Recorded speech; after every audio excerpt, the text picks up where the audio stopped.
But do you think that UFO abductions are real experience or psychological experience? Well, after looking into this for some 30 years, I'm, I've got no other possibility of looking at it except as a real experience where people come back marked on their bodies, they are missing, they're taken away. So as far as I'm concerned, it's completely real, physically real. Okay. And as far as authorities are concerned, do you think that they know and they say nothing? It's a very hard question to answer as to what the government authorities, whatever country, really knows about this, because the official policy in the United States is that there are no UFOs, they don't exist, and therefore there are no abductions. So the policy is to deny the whole thing.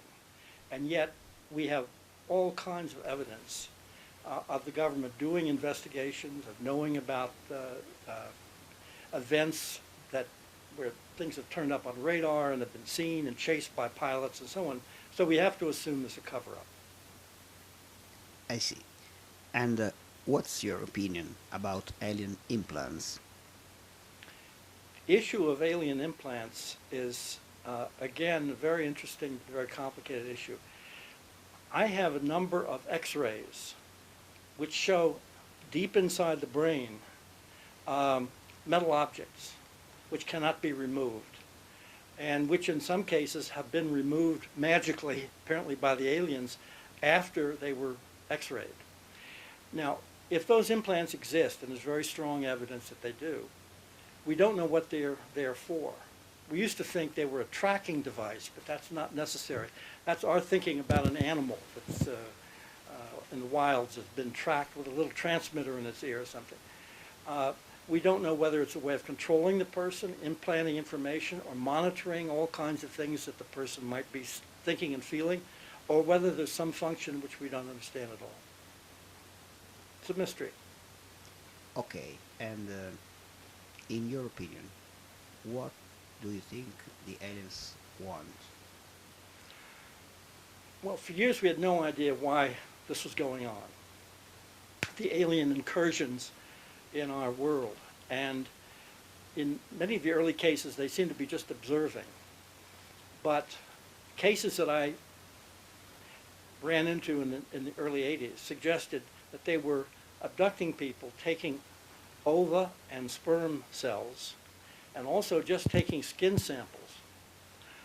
And what seemed to be happening is that they were trying to create, through this material, a mix of themselves and ourselves. In other words, the goal was really to kind of create a hybrid race, a hybrid species. We have had more and more evidence of some of these quote-unquote hybrid beings looking very, very much like us, like human beings, but not having our emotions or not being able to act the way we act. But what seems to be happening is that they want to infiltrate, slowly, our society. For what purpose they're infiltrating it, good or bad, we really don't know yet. And as far as this infiltration is concerned, in other words, you think that they could be among us?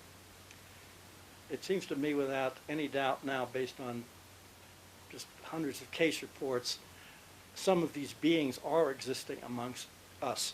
Now, whether they're here for good and forever, or whether they come and go and are picked up, and we don't really know. But there's been so much testimony that they're trying to find out exactly how human beings think and act and feel, that they're trying to exist with us without being noticeable. So the answer is, to me, yes, they are amongst us, at least to some extent. A final question. You treated also Italian patients? Do I work with Italian? When I look into cases, and I have done this around the world, I work with people, unfortunately, who can speak English, because I can't speak anything but English. This is one thing that's terrible amongst the many things wrong with Americans in general, is that we don't have another language. So I would deal with anybody in Italy who could speak English, but the process of hypnosis requires, for me at least, English to work with. Yeah, in the case of Linda Napolitano, it was quite different because you treated everything in English, of course.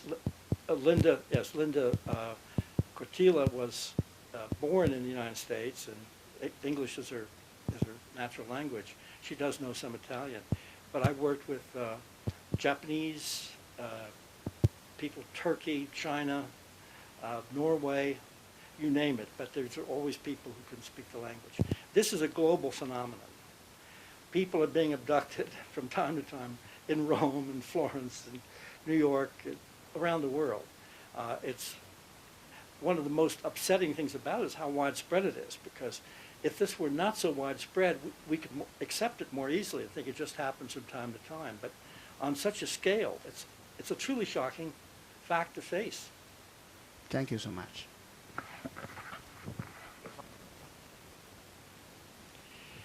One reason why the government authorities may not be telling the truth to the public is because they've realized that if they announced, ladies and gentlemen, these things are going on, people are being abducted left and right, children, adults, men, women, we have no idea what the goals of the aliens are, what will ultimately happen, whether they'll be friendly or not.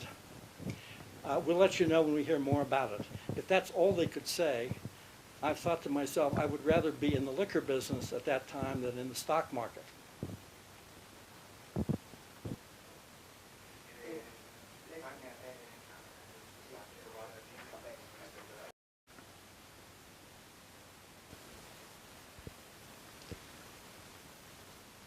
You are maybe the only woman who is handling the alien abduction phenomena. How do you feel when you treat the case? Well, as we all know, alien abduction is something that is still very, very strange for all of us as human beings to even consider the fact that something as extraordinary is happening to millions of people. I felt, and not even as a woman, but just as a human being, that there was a need for these people, someone to go to. They needed help. They need a support system. And I felt that, as we say, this was my calling to become a researcher, and more importantly, a hypnotherapist to help people deal with the trauma, because initially it is very traumatic. And since such events are really traumatic, do you think that this trauma has behind it something good for the people who is abducted or not? Right now, it's just difficult for me to say whether it's negative or whether it's positive. I don't think it's one or the other. What I am doing now for the last 15 years is allowing my clients that I work with to bring the memories up to the surface. As a hypnotherapist, that's what I do, so that they can deal with each memory that comes forward. I leave it up to them to decide whether, if they want to say it's negative or positive. Many of them haven't decided yet because we still don't know what the ultimate purpose is of what they're doing. But I have been very successful in the fact that my clients have been able to incorporate this extraordinary experience into their lives, because as I mentioned in my lecture, it doesn't go away. So at this time, I really can't say one way or the other. I say it's positive in a way where the work that Bud and I are doing, my other colleagues are doing, is to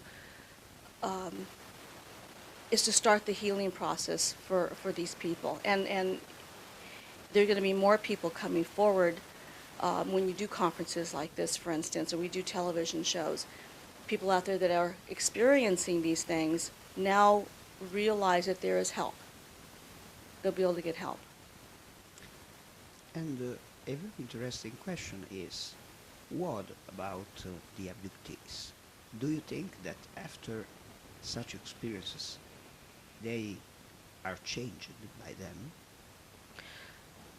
I believe definitely anyone who endures this experience, it does change you. It's a what we call life-altering event. They can't help but be changed by it. As I mentioned in my lecture, many of them come away from this experience with their psychic abilities heightened. I believe we all have psychic abilities, but not all of us use them. Some of us are afraid of them, just to predict something and have something happen. But with these abductees, their abilities have been heightened by this experience. So in a way, they think, I'm glad that this happened to me because at least I have this gift that I realize now. In other ways, they put all their lives in perspective. What's important? Family, friends. As we know, life on earth is very short. So they do put all of their priorities in perspective. So in a sense, they come out of it for the better. I see. In a sense. Do you think that the aliens' attitude towards humans in this sense may be comparable to what we do to domestic animals like cats, dogs, or something like that? Oh, absolutely. I think the parallel has been drawn of, we want to study our wildlife, so we shoot them with a dart to put them to sleep. They have no choice. They don't know what we're doing to them. We just want to study them, and then we tag them so that months later, we can find them and study them some more. So yes, abductees do feel that they're experiments, and they're put on this metal table, and they don't know why, and they have no choice. So yes, that parallel has been drawn many times.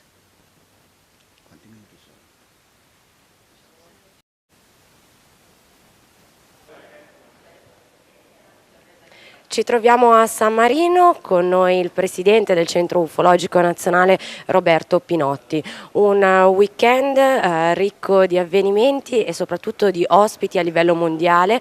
Si parlerà di contatti con gli UFO, si parlerà anche di cosa si è fatto fino ad ora per cercare di mandare messaggi verso l'etere, ma soprattutto di incontri ravvicinati. Siamo arrivati al 13° simposio per quanto riguarda San Marino. Quali saranno gli ospiti e di cosa tratteranno? Quest'anno abbiamo almeno 6 paesi rappresentati e fra i vari ospiti che si avvicineranno al podio avremo americani come Leslie King, che è una giornalista investigativa che si è occupata del fenomeno degli UFO crash, cioè della caduta vera o presunta di UFO sulla Terra e del loro recupero da parte segretamente naturalmente degli americani. Poi avremo il fenomeno dei rapimenti che sarà dibattuto da Bud Hopkins e da Yvonne Schmidt. Poi abbiamo da Israele tutta una serie di nuovi elementi che verranno forniti dal giornalista investigativo Barry Chemish. Poi c'è un interessante contributo da parte del regista della televisione svizzera Guido Ferrari, che ha fatto un bellissimo programma negli Stati Uniti e in Italia legato a tutta una serie di nuovi dati che stanno emergendo da un punto di vista ufficiale sul tema degli UFO. E poi c'è anche, accanto ovviamente al simposio ufologico, quello che riguarda il SETI, che è l'aspetto complementare e esclusivamente scientifico di